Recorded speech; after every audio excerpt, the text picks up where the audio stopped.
Iran Hormuz প্রণালী বন্ধ করে দেয়ায় উত্তপ্ত মধ্যপ্রাচ্য। পাল্টা রণপ্রস্তুতি নিচ্ছে যুক্তরাষ্ট্র। দুপক্ষের মধ্যে আবার পাল্টাপাল্টি হামলাও চলছে। ডোনাল্ড ট্রাম্প আসলে কি চান? যুক্তরাষ্ট্রকে চাপে ফেলতে ইরানের হাতে আর কি অস্ত্র আছে? এ নিয়েই আজকের নির্বাচিত খবরে কথা বলবো প্রথম আলোর deputy head of online Monirul ইসলামের সঙ্গে। সাথে আছি আমি রেজওয়ান সিদ্দিকী। স্বাগত আপনাকে। আপনার কাছে প্রথমে জানতে চাইবো যে আসলে ইরান হরমুজ প্রণালী বন্ধ করে দেওয়ার পর এখন যুক্তরাষ্ট্র পাল্টা অবরোধের ঘোষণা দিয়েছে। তা কার্যকরে যুক্তরাষ্ট্র কী ধরনের রণপ্রস্তুতি নিচ্ছে? আচ্ছা দেখুন, হরমুজ প্রণালীতে যেটা হচ্ছে এখন যে 6 জুলাই থেকে 6 জুলাই আমরা এর আগে হরমুজ প্রণালী বন্ধ হয়েছিল গত ফেব্রুয়ারিতে যুদ্ধ শুরু হওয়ার পর। তারপর যখন সমঝোতা হয়েছিল, আলোচনা যুদ্ধবিরতি হয়েছিল, তখন হরমুজ প্রণালীতে জাহাজ চলাচল শুরু হওয়ার একটা উপক্রম হয়েছিল। এরপর আমরা আবার দেখলাম সমঝোতা স্মারক সই হলো, কিন্তু তারপরে হরমুজ প্রণালী কিন্তু খুলে দেওয়া হয়েছে, এটা কথা বলা ছিল। জাহাজ চলাচল তখন অনেকটাই শুরু হতে যাচ্ছিল। কিন্তু 6 জুলাই যেটা হয়েছে, 6 জুলাই ইরান কয়েকটি জাহাজে যে হামলা করার পর আবার যুদ্ধ পাল্টাপাল্টি হামলা কিন্তু তীব্রতা পায়। এরপর থেকে হরমুজ প্রণালী এখন বন্ধ। হরমুজ প্রণালী বন্ধ। ইরানের পক্ষ থেকে বলা হয়েছে হরমুজ প্রণালীতে কোনো জাহাজ চলাচল করবে না নিরাপত্তার কারণে। এরপর গতকাল যুক্তরাষ্ট্র যেটা করেছে নৌ অবরোধ, যে নৌ অবরোধটা কিন্তু যুক্তরাষ্ট্র আগে দিয়েছিল, যেটা মাঝে কার্যকর ছিল না, যে নৌ অবরোধের আবার ঘোষণা দিয়েছে এই ইরানের বন্দরগুলোর উপর। তার মানে কি, এই অবরোধটার মানে হচ্ছে ইরানের বন্দরগুলোতে কোনো জাহাজ যেতে পারবে না পারস্য উপসাগর থেকে, এবং ইরানের বন্দর থেকে কোনো জাহাজ বেরোতেও পারবে না।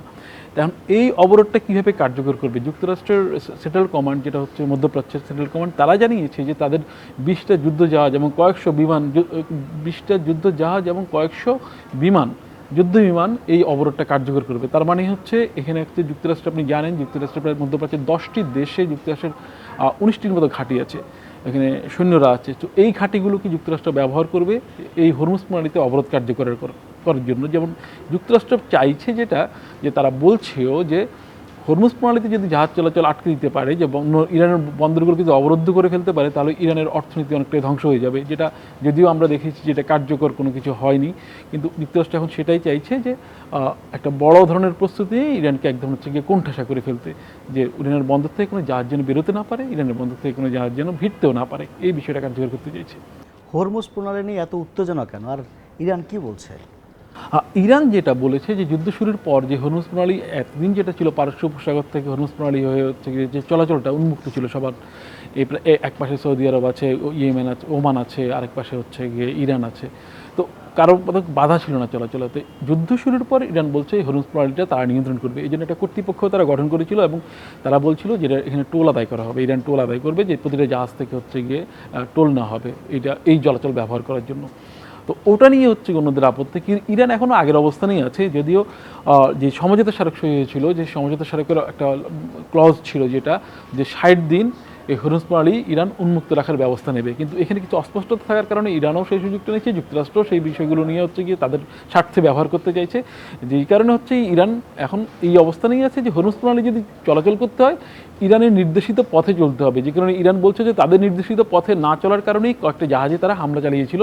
আর যুক্তরাষ্ট্র চাইছে যে হরমুজ প্রণালীতে জাহাজ চলাচল করবে, সেটা হচ্ছে ওমান যেটা করছে, যে ওমানের প্রান্ত দিয়ে এই জাহাজ চলাচল নির্বিঘ্ন করতে চাইছে, কিন্তু সেটাই ইরান হচ্ছে গিয়ে বাধা হয়ে দাঁড়াচ্ছে। এখন ইরানের ক্ষেত্রে যেটা হয়েছে, যেটা ইরানের অন্য ইরানের যে সমঝোতা হয়েছে, সমঝোতার বিরোধী কিন্তু একটা পক্ষ ইরানে আছে।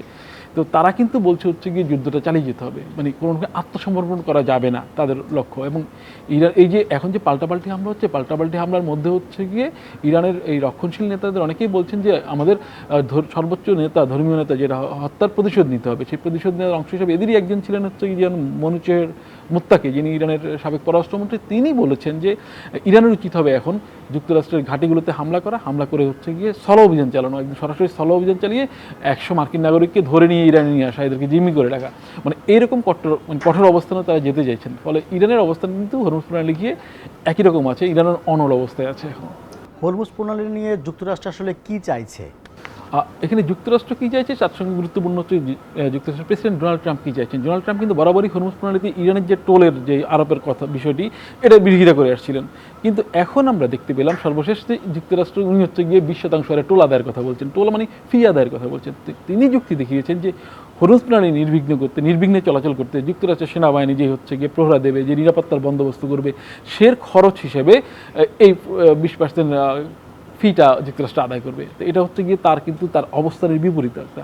এটা নিয়ে হচ্ছে যুক্তরাষ্ট্র কর্মকর্তাদের মধ্যে হচ্ছে কিন্তু বিভাজন আছে, যে অনেকে এটাকে অন্য দৃষ্টিতে দেখছেন, কিংবা যুক্তরাষ্ট্রের পাশাপাশি অন্য মিত্র দেশগুলো হচ্ছে গিয়ে এটার বিরোধিতা করছে। তো সর্বশেষ যতটুকু জানা গেছে যে ট্রাম্প হয়তো এই ধরনের ফি আদায় থেকে আসলে সরে আসছেন, যেটা একটা হুমকির মতোই ছিল, ওটা কার্যকর হচ্ছে না।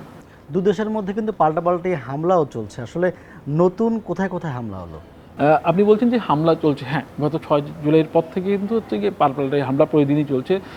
সর্বশেষ হচ্ছে গিয়ে ইরান, যুক্তরাষ্ট্র যে হামলাগুলোর লক্ষ্যগুলো স্থির করেছে সেটা হচ্ছে ইরানের যে হরমুজ প্রণালী কেন্দ্রিক যে আশপাশের যে শহরগুলো আছে, যে স্থাপনাগুলো আছে, সেই জায়গাতে সামরিক স্থাপনাগুলোতে হামলা চালাচ্ছে। যুক্তরাষ্ট্রের ভাষ্য হচ্ছে গিয়ে হরমুজ প্রণালীতে চলাচল নির্বিঘ্ন করার জন্য তারা এই হামলাটা চালাচ্ছে। তা আমরা দেখেছি চতুর্থ দিনের মতো হামলা হলো যুক্তরাষ্ট্রের, মানে ধারাবাহিক হামলা হলো। সেই হামলায় হচ্ছে গিয়ে আক্রান্ত হচ্ছে ইরানের বন্দর আব্বাস শহর, সেখানে একটা বড় বন্দর আছে, এবং ইরানের সবচেয়ে গুরুত্বপূর্ণ নৌঘাটিটা ওই বন্দর আব্বাসে, সেখানে হামলা হয়েছে। তারপর হামলা হয়েছে কেশম দ্বীপে, যেখানে হচ্ছে গিয়ে ইরানের পারমাণবিক স্থাপনা আছে বলা হয়। হামলা হয়েছে আবু মুসা দ্বীপে, যেটা হরমুজ প্রণালীর প্রবেশমুখ।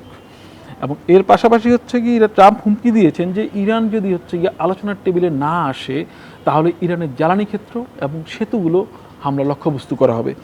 আর ইরানের যে পিক্যাক্স পাহাড়, সেই পাহাড়টা হচ্ছে গিয়ে দখলে নেওয়া, নিয়ন্ত্রণে নেওয়ার একটা অভিপ্রায়ের কথা ট্রাম্প বলেছেন। মনে করা হয় ইরানের পারমাণবিক স্থাপনা ওখানে আছে এবং এটা দুর্ভেদ্য। তো ওই জায়গাটা হচ্ছে গিয়ে ট্রাম্প দখলে নিতে চাইছেন। আর ইরানও কিন্তু আবার হামলা চালাচ্ছে। ইরান হামলা চালাচ্ছে কোন জায়গাগুলোতে? ইরান হামলা চালাচ্ছে মধ্যপ্রাচ্যে যে মার্কিন যে ঘাঁটিগুলো আছে, যে যে দেশে আছে সেই দেশগুলোতে, ওই ঘাঁটিগুলোতে হামলা চালাচ্ছে। এবং আমরা সর্বশেষ দেখেছি বাহরাইনে হামলা চালিয়েছে ইরান।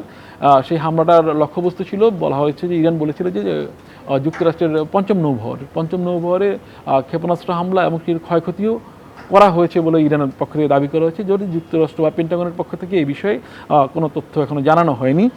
আবার হামলা হয়েছে কুয়েতে, হামলা হয়েছে জর্ডানে, হামলা হয়েছে, এই হামলাগুলো হয়েছে ওই যুক্তরাষ্ট্রের সামরিক ঘাঁটিতে। আর এর পাশাপাশি হরমুজ প্রণালীতে কয়েকটি বাণিজ্যিক জাহাজে ইরানের হামলা হয়েছে বলে খবর পাওয়া গেছে। আপনি একমত হবেন হয়তো যে হরমুজ প্রণালীকে কিন্তু ইরান একটা কৌশলগত অস্ত্র বানিয়ে ফেলেছে এবং যুক্তরাষ্ট্র কিন্তু চাপে আছে।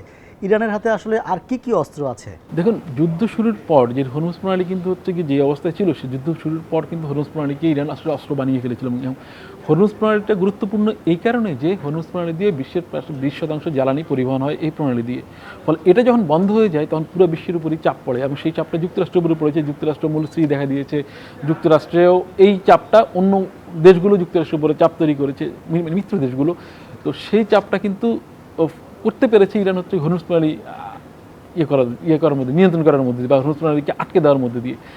এখন ইরানের হাতে যদি যুক্তরাষ্ট্র যে প্রস্তুতি দেখা যাচ্ছে, সেই প্রস্তুতি অনুযায়ী যুক্তরাষ্ট্র যদি এভাবে নৌ অবরোধ চালায়, তখন ইরান হচ্ছে গিয়ে তার একটা পাল্টা পদক্ষেপ দিতে চাইবে। সেই পাল্টা পদক্ষেপ কী হতে পারে? ইরানের বিপ্লবী গার্ড বাহিনী যেটা হুমকি দিয়েছে যে তাহলে পশ্চিমা যুক্তরাষ্ট্রের যেই হচ্ছে গিয়ে রপ্তানি বাণিজ্যের যে গুরুত্বপূর্ণ পদগুলো, সেই পদ যেগুলো আছে ওগুলো আটকে দেওয়া হবে। স্পষ্ট করে কিন্তু বলেনি কোন পদটা, কিন্তু সবাই বুঝতে পারছেন, যে আপনি হয়তো বুঝতে পারবেন, সেটা হচ্ছে গিয়ে বাব আল মানদেব প্রণালীর কথা বলেছেন। বাব আল মানদেব হচ্ছে আফ্রিকা এবং ইউরোপের মাঝখানে যে লোহিত সাগর, সেই লোহিত সাগর দিয়ে ইউরোপে চলাচলের একটা পথ কিন্তু বাব আল মানদেব। এটা কিন্তু ইয়েমেনের সঙ্গে, এবং তাহলে ইরান তো হচ্ছে গিয়ে ও পাশে, লোহিত সাগরের সঙ্গে ইরানের কোনো সীমানা নেই। তাহলে এটা কীভাবে করবে? এটা করতে পারে ইরান, যেটা ওই হুতিদের মাধ্যমে। হুতি যারা হচ্ছে কি ইয়েমেনের বিদ্রোহী গোষ্ঠী, যারা ইয়েমেনের অনেক অংশ নিয়ন্ত্রণ করছে এখন, তারা কিন্তু ইরানের সঙ্গে একটা মিত্র তার বন্ধনে আবদ্ধ। তো ইরান যেটা কয়েকদিন আপনি দেখলেন গতকাল, যে হুতিরা হচ্ছে সৌদি আরবের উপরে ক্ষেপণাস্ত্র হামলা চালিয়েছিল। সৌদি আরবের সঙ্গে হুতিদের একটা বিরোধ রয়েছে। তো ক্ষেপণাস্ত্র হামলা চালিয়েছিল, কিন্তু হচ্ছে কি 4 বছর পর যেটা যুদ্ধবিরতি বলা হচ্ছে কি, সৌদি আরব এবং হুতিদের মধ্যে যে যুদ্ধবিরতিটা ছিল, সেই যুদ্ধবিরতিটা ভেঙে গেছে। তো এটা যদি ভেঙে যায়, তাহলে হচ্ছে কি ইরানের পক্ষ হয়ে ইয়েমেন এই বাব আল মানদেব হচ্ছে গিয়ে বন্ধ করে দিতে পারে।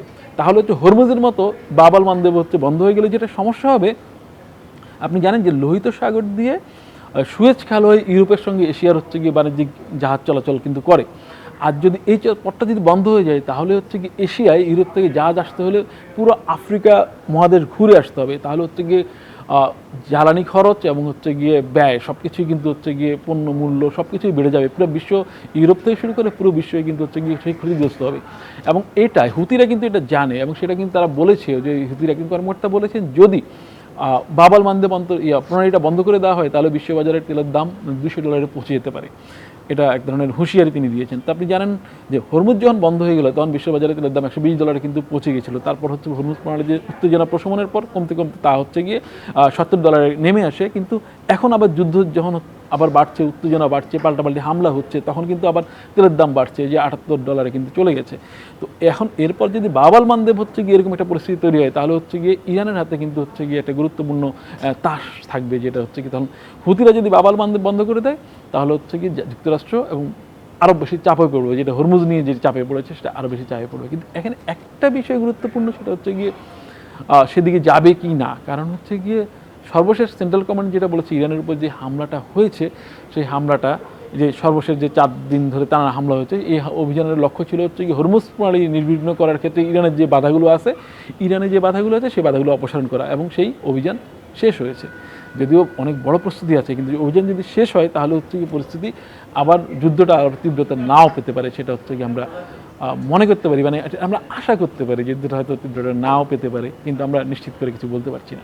আপনি এশিয়ার কথা বলছিলেন, এবং শেষ প্রশ্ন হিসেবে জানতে চাইবো, আসলে হরমুজ প্রণালী বন্ধ করে বাংলাদেশ নতুন কোনো সমস্যার সম্মুখীন হবে কিনা? দেখুন, হরমুজ প্রণালী বন্ধ করার ক্ষেত্রে যেটা হয়, যেটা হচ্ছে কি যে এই যুদ্ধটা যেটা করেছিল হচ্ছে কি কাতার, বড় আমাদের এলএনজি, সে একটা বড় ভোক্তা হচ্ছে কি কাতার থেকে আমরা এলএনজি পাই, সেই জায়গা থেকে আমাদের এলএনজি সরবরাহ একটা বড় ঘাটতি দেখা দেয়।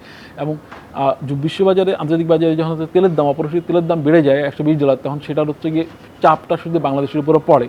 তো গ্যাস এবং তেল দুদিক থেকেই হচ্ছে গিয়ে আমরা চাপের মধ্যে পড়ি, এবং যেটা আপনি দেখছেন যে এই যুদ্ধ শুরুর পর কিন্তু সেই সংকটের একটা আবহ কিন্তু আমাদের বাংলাদেশেও পড়েছিল। বাংলাদেশও মুক্ত না, শুধু বাংলাদেশ কেন, কোনো দেশই আসলে মুক্ত না। এখন যদি হচ্ছে গিয়ে বাবাল মানদেব বন্ধ হয়ে যায় হরমুজের মতো, তাহলে হচ্ছে গিয়ে সেটা একটা বড় ধরনের চাপ হিসেবেই আমাদের কাছে আসবে। কারণ হচ্ছে গিয়ে আমাদের রপ্তানি বাণিজ্য ক্ষতিগ্রস্ত হবে, জাহাজ যদি ঘুরে চলাচল করতে হয়, জাহাজের পণ্য ব্যয় বাড়বে, আমরা হচ্ছে গিয়ে আমদানি নির্ভর দেশ, সেক্ষেত্রে যেটা হবে হচ্ছে গিয়ে আমাদের পণ্য মূল্য বাড়বে, মূল্যস্ফীতি বাড়বে, তেল গ্যাসের কথা তো বাদই দিলাম। তো সব ধরনের একটা অর্থনৈতিক সংকটের মধ্যে হচ্ছে গিয়ে আমরাও পড়ব। আলোচনায় অংশ নেওয়ার জন্য আপনাকে অসংখ্য ধন্যবাদ। আপনাকে ধন্যবাদ। দেশ বিদেশের গুরুত্বপূর্ণ ঘটনার বিশ্লেষণ ও সর্বশেষ খবর জানতে প্রথম আলোর সঙ্গেই থাকুন।